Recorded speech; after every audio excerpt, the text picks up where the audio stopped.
Well, Robbie, it's the last interview, but what an ending to this series. It was exciting right down to the last putt. You got to watch it from the sidelines. What was it like? Tell us about that day. It was nerve-wracking. I was pulling for both the guys. I really didn't have a favorite. Uh, I don't know. I might have been pulling for David a little bit since he's a little younger and a little bit more inexperienced than Kent was as far as tournament golf is concerned. And so I guess I was pulling for the young blood a little bit, but I hated to see Kent's putter fail him in the end there, and it come down to a putting contest between the two of them.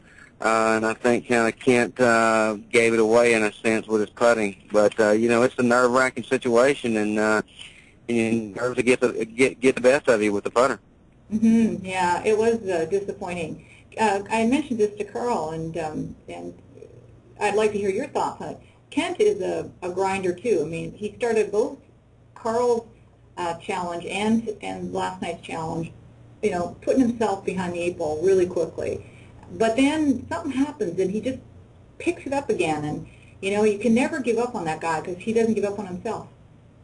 Well, he's a very confident player. He went into that show. He was prepared. He was playing a lot of golf. He was hitting a lot of balls, and he was mentally prepared to play. He was very confident, and he knew going into the show he was the man to beat. And for someone to say that, which I think he did, he knew he was the man to beat. He knew he was prepared. And he was very confident in his golf swing. He knows his own golf swing. That's the difference. He's not going to lose it. It's very short, very simple, and it's very repeatable. So he knew with his experience with tournament golf and his knowledge of his own golf swing that he was the man to beat. But when you get in those situations like that, that putter can break you down a little bit. You miss a few putts, it can startle you in the rest of your game. And he really didn't hit that bad of shots. He just couldn't make a putt. And so, it's just golf.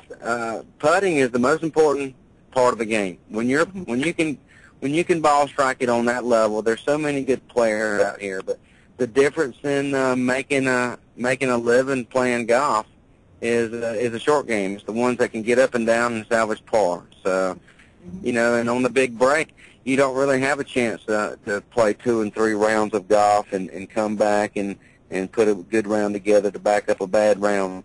The big break is only consists of a few matter of shots or short shots or putting challenges or a few holes. And if you don't have it right then, you're not going to win. So, the big break consists of having it right then at the right moment. You don't have a chance to recover much. So, you got to be lucky to win the big break. But ultimately, at the end, I have to say one of the best players won.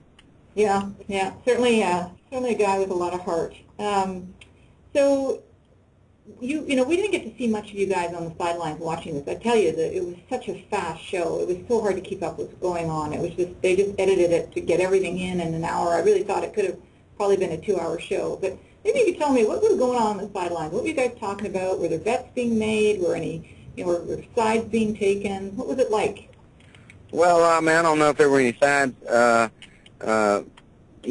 betting made, but we were all kind of sitting back basically humbled by the whole experience of itself. I think all of us were wishing we were there, in the finals, because, you got to be lucky to get there, and I caught a lot of breaks, so did everyone else, but we all just, we were just excited for both the guys, but at the same time we were a little bit jealous of knowing kind of a few extra shots here, a little better putt here, a little better chip there. We could have been right here, so we were kind of, just humbled by the fact of darn, it could have been us, but it was just a great experience, and I was just happy for both of them, and glad to be a part of the show at the end. Yeah. Did you guys get to celebrate at the end? Some shows they kick you right off, and you're off on your your planes and your cars going back home the same day. Did you guys get to party that night? Yeah, we all just got together and celebrated with our camaraderie and fellowship. It never stopped. I mean, we was just a close-knit bunch of guys, and it never from day one to day 14, it was always like that. I don't know if they thought they were going to get a little bit of more dramatized TV out of us, but that backfired on them for sure, because none of us could argue with each other. We just got we just got along so great on the show, and we're friends for life. Every single one of us, we still communicate. I think the whole casting was a big part of the success of this show, and even though they probably were used to getting more drama in the past, I think this worked way better. And I was wondering if you had any advice to the Golf Channel about future big breaks. What would you tell them? Well, I think from, there's plenty of reality television out there, and I think people that tune in to watch the big break, they want a little character, but at the same time, ultimately they're looking for golf.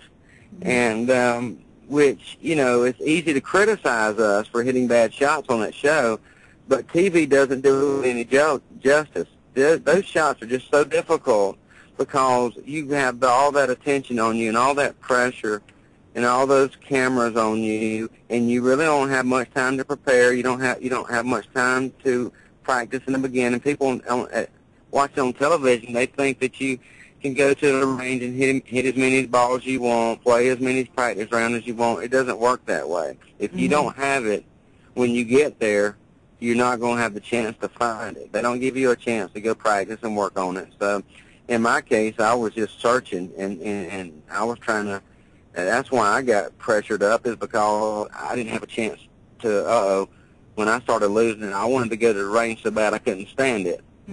But no, I had to find it on the golf course in the moment. And that's what was so challenging, because the cameras are on, and if you was to try to make an adjustment in your golf swing, what if it backfired on you and you just hit a horrible shot? So you just have to trust your golf swing, and you have to be prepared. You have to be ready for that show. That's all that you can say about it. And it's the most pressurized situation that I've ever been a part of, and I learned my lesson. Next time, if I ever get an opportunity to get in that position again, I will be more confident because I will be more prepared. Well, I hope that happens. I hope there's a big break reunion where you guys get to come back. A lot of you would just, you'd have already a following that would certainly watch every episode. So I'm really hoping that the Golf Channel will do something like that. And look at these new formats. This is so much better than the past ones. They seem to have grown a lot, and in the way they're presenting it and producing these. And so, well, it's a great written script, and hats off to the Golf Channel. I mean, those guys scripted that thing out months before that show, and the twists and the turns, and the way you were put on the teams, and then you had to face your opponent. None of that. We didn't know any of that was coming. So pressure of that too, not knowing what's coming up before you. I mean, when you hit balls for only 30 minutes in the morning, they kind of give you a clue what to get ready for. Like, you got a short shot. You don't know if it's out of a bunker or if it's out of the rough. You don't know. So that's what's the anxiety and waiting. You have to establish so much patience when you're on that show. It's unbelievable. And so when you watch it on TV, yes, it looks easy. It looks easier than it is, but I would tell anyone, if you think it's that easy, buddy, if you think you can do better, turn in your application and see if you can get on that, buddy. Yeah, absolutely, yeah. Well, I have to ask you, did you watch any of the British Open this past weekend with Darren Clarke winning? No, I didn't get a chance. I was playing in a little tournament myself, but there's another tournament you have to establish a lot of patience on. Oh, absolutely. Golf courses like that, pars are great scores in a major. Oh, yeah, absolutely, and it was pretty evident that 20 years in trying, Darren Clarke has a lot of patience, and he ended up pulling it off. And there's a guy with real heart and a real soul and a gentleman side of him. Everybody loves him. So it kind of says a lot for you kinds of people, the people on this big break with such gentlemen. Well, I mean, like Darren's been a lot through his personal life, and he's a very humble character, and he's very he's very humble. And it's just a game. Life goes on, but it's a game. It's very competitive, but ultimately, there's more to life than the golf. But well deserved for people like that. Anybody that wins, that thanks their family, just like David. David thanks his mom. I mean, what a great ending to last night's show. What a good guy, very humble, didn't brag or anything. Well deserved, and it's just good to see people that represent a game from that manner. Oh, absolutely, yeah, for sure. Well, Robbie, this has been such a terrific series. I'm so thankful that you were willing to talk with me every week. Is there anything you want to close with now before we wrap it up? Yes, ma'am. I'd like to say to anyone that may listen, you never know when that phone may ring. I'm 34 years old. I never thought I would catch a big break at this late in my life. But, hey, you never know. And, heck, you know, it just opened my eyes up to my golf. It opened up my eyes to my life, my personal life, my family. You know, I just thank the Golf Channel for giving me the opportunity to showcase my talents on national television. Was I prepared? Not as much as I should have been. But, hey, it was a great experience, the greatest experience of my whole life. And it was just an eye-opening experience, period. And I just thank the Golf Channel for letting me, for enabling me to have that experience, and for meeting great people. I met 10 other fabulous gentlemen, and that I will grow to remember for the rest of my life, and I'll see them down the road, and something that no one could ever take away from me. So. Yeah. Well, I think it gave you your big break too, because you've got a new transition in your life, and you're moving forward on a new journey and a renewed energy in golf, and I think that's wonderful, and I'm looking forward to following you on that. Keep in touch. Let me know what's going on, and we'll always be back here chatting again. Absolutely. And also remember this: you can't take a knife to a gunfight. So I'm gonna be loaded and cocked and ready next time, hon. I'm ready. You do that. Take care, Robbie. Thanks again. Thank you for your friendship too. Okay. Yeah, we'll keep it going. Yeah. All right, girl. Bye.